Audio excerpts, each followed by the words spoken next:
Hello everybody, welcome to Coffee Vlog, the show where I get on a comedian and we talk about comedy, life, movies and many other things. Today we have on the show Katie Price.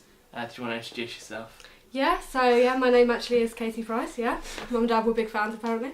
And I've been doing comedy for about 8 months now and work charity by day and trying to make people laugh by night. You probably wondering about the coffee, weren't you? Yeah, I was. That's the weird thing. I've said coffee. Like, if the last two people, I keep giving them hot coffee, and I was like, I'm gonna mix it up today. You got cold coffee, but you can pick which one. This one says cold brew soda, but it says spice, or there's just latte. We'll go with spice. We like a bit of spice. Thank you. I don't know how it's gonna be. I just keep buying random ones. And it's a voyage of discovery. So this one makes a very weird noise. Your one didn't make it. Yeah. It's got orange and apparently that one as well. So. Wow. So. Hopefully. You enjoy it? Yeah, thank you. So the first thing I ask is how did you get into comedy? Is it horrible? I'm really sorry if it is. No, it's a voyage of discovery. Every day is a school day, is it not? Yeah, I had this one. Well, we had the last time one. We had the black one, which was did taste like someone had just left coffee for ages. So. Yeah, stagnant. It springs to mind. What is that one? So I mean, it's cold brew soda with spice, but I mean, emphasis on well, it's certainly cold. Yeah, it's certainly cold. It does say it has got coffee in it. Yeah. I feel bad now that I've given it's you like drinking insulin. Oh, right. Yeah, get you on and then give you the. Spike me up. Here we go. Yeah. So how did I get into comedy? Yeah. So I went with some friends of mine to the Comedy Store, and there was a lineup of all men. It was the King Gong thing, and it was all men. And I had had quite a few drinks at this point, and so I said, right, why are there no women on? Women are really funny. And they said, well, go on, Katie, up you get. And I was like, oh, I'll be too funny for them. And so the MC was like, oh, does anybody think they can do better than this? And I was like, I know I can do better than this. I don't know what faux confidence this alcohol had instilled in me.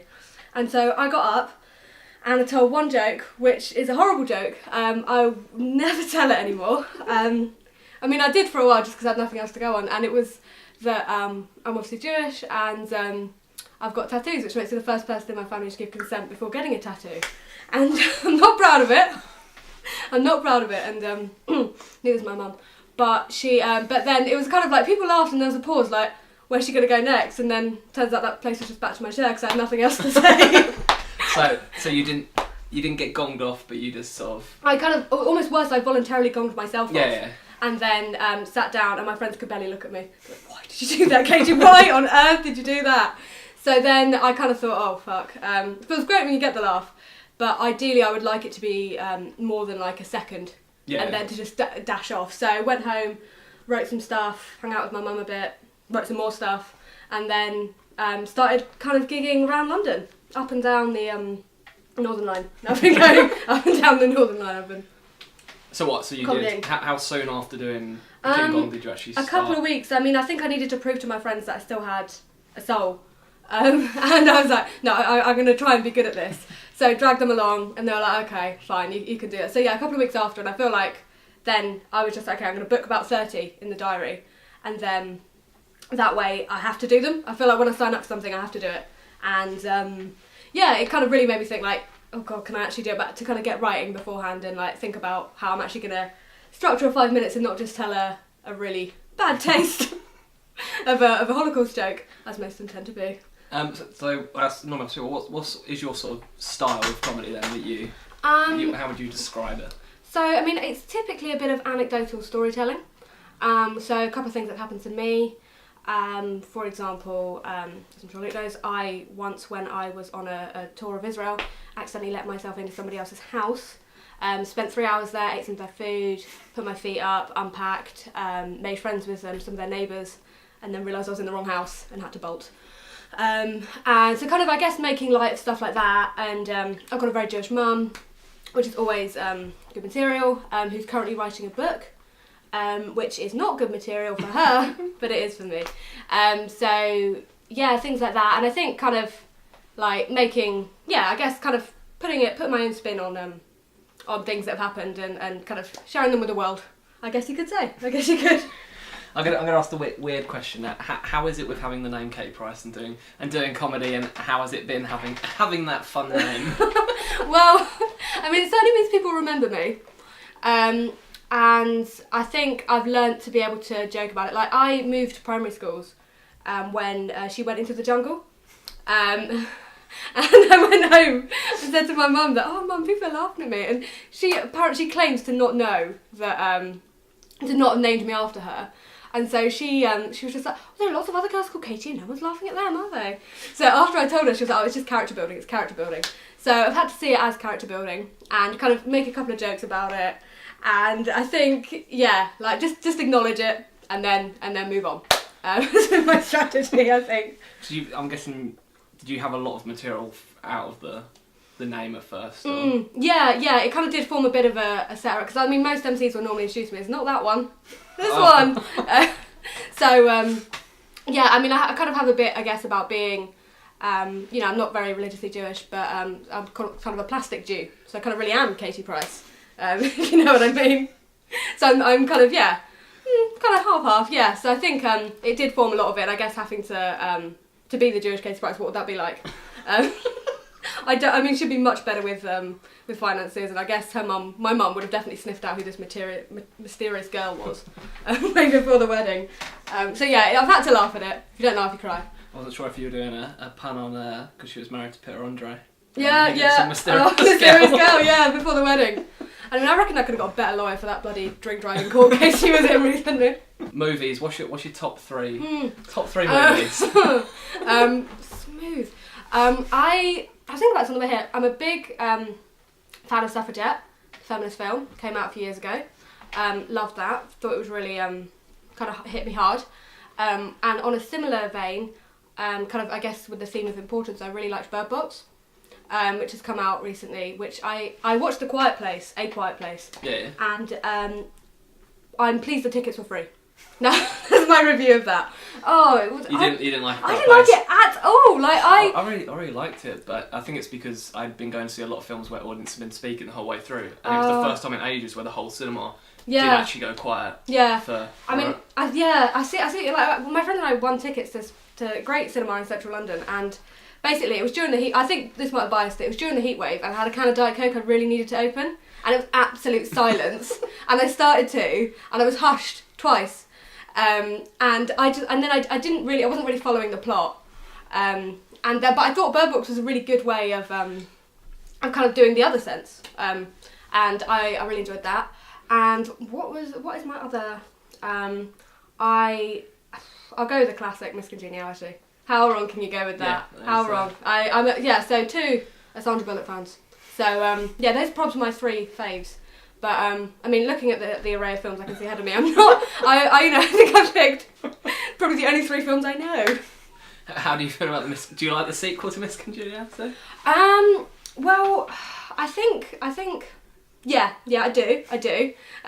Just probably a bit of material you can squeeze out of those 3 films I've just said.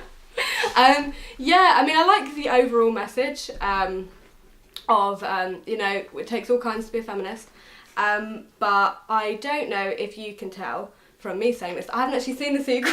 I've just seen the first one and quite liked it. The sequel it's fun. I remember, strong of you. I think at the age of 11, my sister snuck me into the cinema to see that. I think it was the same with the first one. I think I saw the first one when I was like 9, and it was 12, so my sister was like, rebel. I've got to sneak in. But yeah, that's good. Good well, picks. I'm clearly very attached to them and the whole franchise. So I've seen one, so that's all you need, right? What genre of films are you into then? If you have to pick I a genre do like. to watch. I went to say Pride as well. That's a really good film. I like ones with that are kind of based on a true story, because otherwise, I feel lied to. You know, I feel well, I am being lied to, but I think because Bird Box was so true. Actually, I just said that. Yeah, that was totally based on like an anecdote. But yeah, I think I like the idea of it being like of social importance, and I think like with really like sharp wit as well. Like I think I love I love it when it kind of follows like a narrative and has a clear point, but it shows that you can kind of have humour along the way, if you know what I mean. So yeah, I guess in Suffragette and in Pride and Bird Box, which is very I'm regretting. That was just the most recent film I watched, and it was quite good. I'm just going to go into. Are you into many documentaries then? If you, yes. Is that more? This is my prime. this is where I've seen at least 3 of them. So. Alright, should we documentaries then? What's your? There's a great documentary on Netflix at the moment. I mean, I say at the moment, it's always going to be there, isn't it? The joy of Netflix. Called One of Us. And it's about the ultra-Orthodox Jewish community in New York. And it's about a couple of people who want to leave. And there's this great organisation called Footsteps, and they kind of enable them to leave and give support and education and stuff like that. And it's a really interesting, because it's a really hidden world. And it's a world that not many people know much about, and they try and keep it that way. I'm not sure if you've seen it. No. But it's really good. It's weird. Netflix put up 2 films called One of Us. Oh! But the other one is a horror film. But I think that was actually a documentary. Yeah, One of Us. I know that was a documentary actually made by. Yeah, one of Netflix's ones, and I think that's a really good one. What other ones do I like? I liked. It was kind of a docu-series. They've kind of done a few of them now. Channel 4 did like Educating Yorkshire, Educating East End, Essex, and stuff like that. And I thought that was so interesting. Like, I come from a family of teachers, and I think, and then you might not know, but I actually went to school as well. So, so kind of, I think we can all relate to stuff like that, and to kind of, I guess, being on the other side, and like how horrible it is to be, a teenager and be 15 and struggling with everything. I'm a big Louis Theroux fan. There we go, Louis Theroux. On everything, been with him since the start. But I really liked his one appreciated his one with the Westboro Baptist Church, where he kind of goes and I guess really faces them head on. And I just don't know how he can extract so much information from somebody by just being so vague. Yeah, that's the thing about it. He doesn't. Did you see the Scientology movie? Oh, yeah. Yeah, that didn't even really have to say much to people. He would just say really quick sentences, but he knows how to be witty about it and not be too serious, and that's what I like about. And get them to trust him, you know? Like, it's one thing to gain access, but then to kind of basically insult them in a way in which they almost end up apologising. Some of the worst people imaginable. They're like, good question. And you kind of think, like, no one else could get away with doing that. I'm going to go with a terrible segue again. Do you read comics? These are my segues. Have a list here of what I normally ask people. You don't have to, if you don't, then. I mean, as far as I know, I don't. And comics could be defined very broadly, or books, you can say. I have read a book. Say what you will about Katie Price, she has read a book. She's written a book. Probably one of the few people that's actually written more than she's read. But I have read a book. I do enjoy reading, and I read. I have read. We'll just draw a line under that. No, I do enjoy reading some of the classics that we read. I mean, I have read a book since about year 9, but I really like some of the classics. The Crime and Punishment. That's a good one. And there's a lot of books out at the moment which I really like. Feminists Don't Wear Pink and Other Myths, and kind of like really challenging the stereotypes of it. There's a book on The Guilty Feminists have got a book out which is really, really good, and I like also that you can kind of I think I like that we're having a debate now in literature about kind of, but like, I don't know, I guess traditional feminist ideas and how to kind of break them down in a form that's really accessible, and I think audiobooks are really helping with that as well. There you go, so that's a segue for you. Audiobooks, so I'm guessing when you saying that it's more women doing audiobooks. Yeah, I think so, and I think it's a really kind of meritocratic platform. So I think, and with stuff like podcasts and audiobooks, it's kind of anyone can make them, and I think that's a really good, free and easy way to get your work out there. And I think often a lot of minorities are kind of not able to access traditional media methods like a book publishing deal or whatever. So these are a really good way to do that, and sometimes you do find some real hidden gems. She'll kill me if I don't say this. My mum's actually self-published a book. It's shit, but she's self-published, which is basically you can anyone can self-publish on Amazon and sell for a penny. So she's writing a book at the moment called Flaked Out, and she's a white middle-class Jewish woman, but this book she feels quite overrepresented, so she's gone down quite a niche genre of an elective mute pansexual pastry chef. Good mix. Conrad Barebacker. And his journey from the rough puff to the rough and ready. Called Flaked Out. And it's probably some of the worst writing I've ever read. So it's had she written before this then, or? No, well, she's a teacher, so you thought she would have. But no, she's kind of like, she's gone down quite a lot of niche genres on here. But you can tell, you know when someone like doesn't really understand something, so they've looked it up and they're so explicit about the fact that, yeah, I know what this is now. Like, she's made this character elective mute. I don't know why, she's making work for herself. So she's like, she put like, he crept silently. And these are all in capitals. Like, I know what that means. Or, yeah, she's put pansexual in, and she was like, oh, his intense love of the copper-bound frying pan. And you just think, she's gone down a wrong genre there. So she read up on someone writing the wrong description of pansexual. Kind of erotica. And it's a man that's actually in love with pans. Yeah, probably a Sun headline from like 86 or something. And pastry chef, and I don't know if she knows about, it's during the Crimean War, by the way.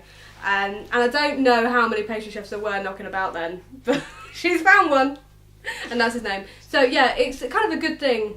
Sometimes I think that people don't get publishing deals, because then we'd have been spared of that throughout history. So how is she putting it out? Is she doing it through Amazon then, you said? I believe so, unless her publishing rights have been removed. No, Amazon. No. There is the weirdest guys writing erotica on there. How did you? Yeah. How is someone? Yeah. Well, my dad wrote a porno. That's on there. Yeah. Rocky Flintstone is putting his work out there, so Lena Price should too. Yeah. And I think she's got no reviews yet. I don't know why, but I think I did say, no news is good news. No reviews mean no bad reviews. I think she'd be crushed if she had like one word, shit. Well, someone's going to find it one day. Hope. Well, it's my inheritance, so. Yeah, so someone's going to find it. So is she charging just for people to digitally? I think so. It? I mean, I think she should be paying them to read it, but there we go. It's pretty much just my list of it, but just want to find computer games. Do you play? I'm a big COD. I've got two housemates who are into gaming, and so I sometimes game with them. And I played a great game called Unraveled, which is great. That's with the little. Yeah. I mean, 5 to 7 is the age bracket, but I loved it. No, it's with the little thread or whatever. Yeah. And you're trying to like unravel your way through. It's great fun. And Mario on a Nintendo Switch, which they both have, and so that's very fun. And Overwatch. I watch over the Overwatching, and play Fortnite sometimes. But I feel that it's not. It's kind of I feel ambivalent towards it, but I do enjoy it when I'm in it. I don't let myself get sucked in because I can see how people do. Yeah. Before you know it, I'll be a gamer grill. 23/6, I'll be there just like on a mad one, just really trying to knight some fort or something. I don't know. Music. What music are you into? Great. Have listened to a song. Just one. Just song. one. Yeah, on repeat. Susan Boyle on repeat my whole life. No, I shouldn't laugh at her. I quite like, my indie stuff. I'm a big Arctic Monkeys fan. I've been won over by the new album. Been won over by that. I like, the Two Door Cinema Club. And I like, the Vaccines, those kind of old, kind of like 2014 stuff. Regina Spektor is a fan of mine. She's a big fan. She's heard of my spot at Comedy Virgins. So yeah, she's a big fan of me. And I think George Ezra is a favourite of mine too. And I think I like most music, if I can understand it. The final thing I've written on here is other things. Are there any other things you would like to? Other than my astounding knowledge of at least 4 films, I think it's important to know I've seen 4 films in my life. What else? Other things I'm interested in. Yeah, just any. What else? I'm a great Monopoly player. Great Cluedo player. That's that done. I can't play poker, but it doesn't stop me. I used to think I was really good at chess. I was playing drafts on it, and I was just kind of using it to kind of do that. I'm trying to think what else. God, this makes me sound like such a boring person. Feel free to interrupt, Luke. This makes me sound like such a boring person, and I'm not. I like to. God, I feel like I'm revising for my GCSE French at the weekend. I can't even say that in French. Je m'appelle Katie. No. Is that what you remember, just Jim Appel? Yeah, Just yeah, Jim Appel, yeah. Katie? My thing is always I did German, and then if ever I get asked that, I did French. Just a circular argument. Yeah, but I try and learn languages. Clearly. So I've been trying to learn Hebrew. Yeah. Right, back on. We're back. Yeah, stop on. recording. But then now, if you just said hard was the last word you said. We did, and that's how my life has been to date. For £2 a month, you two can sponsor a Katie to never perform comedy again. So no, I mean, I think comedy does take up quite a lot of time, doesn't it? You know, doing all that kind of stuff. Literally millions of people begging me to perform. I've got Regina Spektor on my fan list now that's self-awarded. Have you ever, we're carrying on with the, I was going to say, have you ever emailed people with the Katie Price and they're like, do they think it's that Katie Price? Like, can I have a 5-minute spot? Yeah, can I have an unpaid 5-minute bringing spot, please? Yeah, she's reached a new low. Yeah, I think I once did a gig called Laughing Labia in Central, which is a great night. It's like an all-female lineup, and Alice Frick hosts it, and it's awesome. And it's a kind of like you buy tickets beforehand, and there were quite a lot of people who I could hear a visible when I got up and started talking about my Jewish mum rather than Katie got up and started flaunting her wares. So I luckily didn't get nervous and just start doing what I imagined she would do, which I think would have just... I wonder what material she that certainly would be comedy. She would do.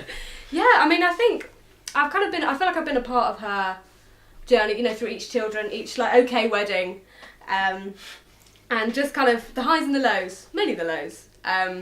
But yeah, so I think a lot of people are quite surprised at that, and I think it takes, that's how I see a good MC, because they mention it, but you know, they kind of know that I've also still got to get on after them. You know what I mean? Does that get annoying, them saying the whole? Not that one. This one. Well, it was kind of really fun. Like I did last night. I did a great night, and they always like do an Instagram of the performer, and they always do either bringing in the funnies or having a great time, and I think I encourage them to break free from that. Not that one, this one, then arrow to my face, in case there was any confusion. But I've come to embrace it, and I think, you know, it's character building. It's character building. Yeah, you were saying you're learning Hebrew. Hebrew, yeah, I'm learning that. How is it writing that? Oh, is that the thing? You go the other way. You go like that way, and you kind of write in weird characters. So it's an alphabet, not an alphabet, 'cause that'd be too easy. And there's so many like rules, and you kind of feel like, and like some words they don't have, and so I'm trying to learn that to kind of, I guess just kind of get back in touch with my culture and stuff, but bloody hell it is hard. And it's one of those things where you kind of feel like you have to write, like I say, you have to think about it completely differently, and you know that like, obviously this is what the Bible was originally written in, so you feel a bit like, I couldn't, you know, write my diary in it. Shit. Fucked up a comedy gig tonight. But yeah, so I'm trying to do that, which is I'm not gonna say interesting, but it's I am. There you go. This is all true. I was gonna think like, God, what else am I doing? And I looked at Luke's DVD collection, I saw Black Swan, I was like, could I convincingly say I'm doing ballet? No. No, I couldn't. I did ballet once and I had a leotard split, so... Just the once, and that happened? And I was like, no, my career is over. Never again. My career is over. Yeah, and that was just a weird day. Like, my leotard split, which was nightmare enough, and my grandma came to collect me, and she walked me home, and we went shopping, and she was like, oh, Katie, can you just go and like get this? She gave me a little list to go around. And I was trying to get these peas out of a freezer in Kosher Kingdom, and which is near here actually, and I was trying to lean in to get them, and I leant in and kind of did like a flip round and ended up like in the freezer, just shut down. So it wasn't your day on? No, and then my grandma, she couldn't find me and I couldn't reach to get out, so she called the Community Security Trust. It's supposed to help like Jews in distress after anti-Semitism, and she just called me. And then I kind of like, someone able to get me out. Oh, I thought you died. And I was wearing a leotard. It was a very, very odd day. Back in about 2008. No, it wasn't. It was 10 years ago. I was 12. But yeah, so I enjoy playing board games. I love to bake. mixed reviews on it, but I do love to bake. I love to make a good cheesecake. I've been trying to like vary it up with like not classic stuff. Like I'm trying to do vegan baking. Because I know you're vegan, aren't you? Yeah. Yeah, trying to do, because I think so, like it kind of challenges you to think like innovatively about it and say, okay, what can I put in this if I can't have that? What can I put in instead? But it's hard, right? Yeah, there's some there's some stuff that can be annoying to make, but sometimes when it doesn't bind properly. But yeah, on the whole, it's fun. Because she does cakes for a living. Ah, so. I was. Yeah, that's why. If anyone does it, there's 2 fridges in this room. And about a whole, what I imagine, soya. I don't know where soya comes from, but whatever it is, we've got it. But yeah, no, that's the one thing. But yeah, trying to bake. And yeah, I like to cook. I like to go and see shows and stuff, which makes me so original. So do you go to the theatre quite a bit? Yeah, I like to go and see like the Hampstead Theatre is very good for lots of like kind of. I watched a couple of Soviet plays and I quite like not understanding them, but like kind of like nodding along like I do. And I like going to see like comedy stuff and writing sketches and all kinds of stuff like that as part of the Soho Theatre thing, which is very fun. And I think just I really enjoy. I think sometimes we pay so much to live in London. We should probably get the most out of it in that sense. How I normally end this is have you got anything? Similar like that. I was like, have you got anything you could recommend to anyone? Like what they should go and see, a movie they should watch, a book they should read? Not Flaked Out. Just search Flaked Out on Amazon. Yeah. I mean, I think something that really, really entertains me is, other than myself, is My Dad Wrote Porno. I don't know if you've listened to it. It's very, very funny. The clue's in the name. I listen to it most days. There's 4 seasons of it. And it's just the worst written dad porn you can imagine. And that should be an oxymoron, dad porn, but it's not. Didn't they try and make did they try and make a TV show with it recently or something? Yeah. There's a like HBO special I think coming out, but it's kind of hard to I guess put that via a screen because I don't know if it was William Shatner that was part of it or something. Oh, William Shatner. I don't know if it was. Maybe I'm saying something wrong, but I think he was. Yeah, no, I don't doubt part of it. Yeah. So that's very. I love that a lot, and I think it's the kind of thing like you're on the tube. Literally like kind of face to arse with somebody if you sat down, or face to face if you stood up. Don't know what's worse really. And then you're kind of hearing about he penetrated her cervix. And it's that joy of headphones. But I mean, I say that. I once got a National Express to Exeter. And it was one of and I had these wireless headphones that were Bluetooth. And I didn't really have to charge them, so I got them for this journey. And there's a guy, I turned on the Bluetooth. And like, I had my headphones in, I was thinking that was a bit crackly, and it was going from Victoria, and I got to approx Kensington, which was about 7 minutes on, and the man next to me had a nice window seat, and he was like, "You do realise we can all hear that?" And I was like, "Obviously I don't." Obviously I didn't. So I was like, "Oh, excuse me, I've just got to go. This is a non-stop bus, I don't know where I thought I was going." So I had to go and sit at the back next to the toilet, and next to a man who kept like gargling, and after I gave him my lovely window seat, just out of pure shame at that, but other than that, I'd just recommend charging your Bluetooth headphones, really. Yeah. that does sound very... just someone hearing that? Yeah, 4.5 hours. Non-stop hours. Sorry, I've just got to get off. It's a non-stop bus to Exeter. I don't know where you think you're going. I can't stay on this anymore. Yeah, basically, yeah. But that would be my recommendation.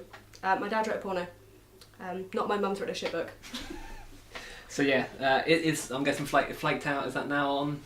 Oh, this is probably the most publicity it's ever got. Yeah, is it now on Amazon? Yeah, link in the bin. Leave it lots of reviews, 5-star reviews.